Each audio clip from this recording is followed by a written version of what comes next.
પાટણના સિદ્ધપુર જીઆઈડીસીમાં શંકાસ્પદ તેલની ફેક્ટરી ઝડપાઈ છે। જીઆઈડીસીમાં મેટ્રો ઓઇલ એન્ડ ક્રૂડ ઇન્સ્ટ્રા નામની ફેક્ટરીમાં લાખો રૂપિયાનો શંકાસ્પદ તેલનો જથ્થો ઝડપાયો છે।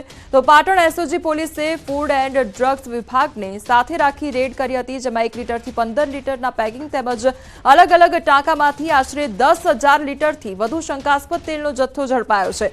શંકાસ્પદ તેલના સેમ્પલ લઈ તપાસ માટે મોકલવામાં આવ્યા છે। પોલીસે 20 લાખથી વધુનો મુદ્દામાલ કબજે કર્યો છે। તો પાટણનો આ સમગ્ર મામલો સામે આવ્યો છે, જ્યાં 10,000 લીટરથી વધુ શંકાસ્પદ તેલનો જથ્થો જપ્ત કરવામાં આવ્યો છે।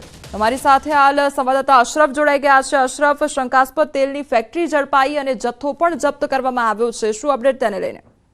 બિલકુલ કોમલ, પાટણ એસઓજી પોલીસ તેમજ ફૂડ વિભાગની સંયુક્ત રેડ કરી હતી સિદ્ધપુર જીઆઈડીસીમાં, જ્યાં મેટ્રો ઓઇલ ફૂડ ઇન્સ્ટા નામની જે ફેક્ટરી હતી તેમાં લગભગ 10,000થી વધુ તેલનો જથ્થો જે ટાંકામાં ભરેલો હતો, તેમજ વિવિધ પેકિંગમાં એટલે કે 1 લીટરથી 15 લીટર સુધીના જે ડબ્બા ભરેલા હતા તે મળીને કુલ લગભગ 20 લાખથી વધુનો શંકાસ્પદ તેલ ઝડપાયો છે। મહત્વનું છે કે આજ સિદ્ધપુરની જીઆઈડીસીમાં અગાઉ પણ શંકાસ્પદ ઘી ઝડપાયો હતો, જેના સેમ્પલ પણ ફેલાયા। એટલે ચોક્કસ કહીએ કે એક બાદ એક સિદ્ધપુર જીઆઈડીસીમાંથી શંકાસ્પદ તેલ અને શંકાસ્પદ ઘીના જથ્થા ઝડપાઈ રહ્યા છે। પરંતુ મહત્વની વાત છે કે પાટણ ફૂડ એન્ડ ડ્રગ્સ વિભાગ ક્યાંક ઊંધું ઝડપાયો છે। આ રેડ પણ ક્યાંક એસઓજી પોલીસને બાતમી મળી હતી અને તેમને રેડ કર્યા બાદ ફૂડ એન્ડ ડ્રગ્સ વિભાગને જાણ કરવામાં આવે છે। એટલે ચોક્કસ કહીએ કે જે રીતે શંકાસ્પદ તેલનો જથ્થો તેમજ તેલ બનાવવાના જે સાધન સામગ્રી હતી તે હાલ તો સીઝ કરાયો છે। તેના સેમ્પલ ક્યાંક ભૂતકરણ માટે મોકલાયા છે અને ક્યાંક ઘટના સ્થળ પર એફએસએલની ટીમ પણ બોલાવવામાં આવી હતી। એટલે કોમલ ચોક્કસ કહીએ કે સિદ્ધપુર જીઆઈડીસીમાં અગાઉ પણ વિવાદમાં આવી હતી શંકાસ્પદ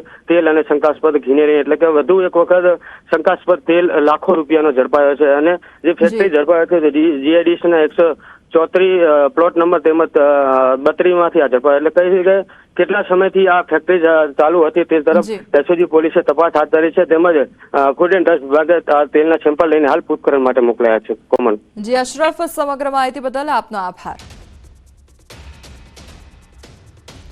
તો ખાદ્ય ચીજો બજારમાંથી ખરીદો તો અચૂક ચેક કરીને જ લેજો। ભેળસેળ, નકલીનો વેપલો ફૂલો ફાલ્યો છે અને નકલી દૂધ, નકલી પનીર જ નહીં, હવે તો મસાલા પણ નકલી જોવા મળી રહ્યા છે। નકલી વરિયાળી, નકલી મરચું, નકલી હળદરનો કાળો કારોબાર પકડાઈ ચૂક્યો છે।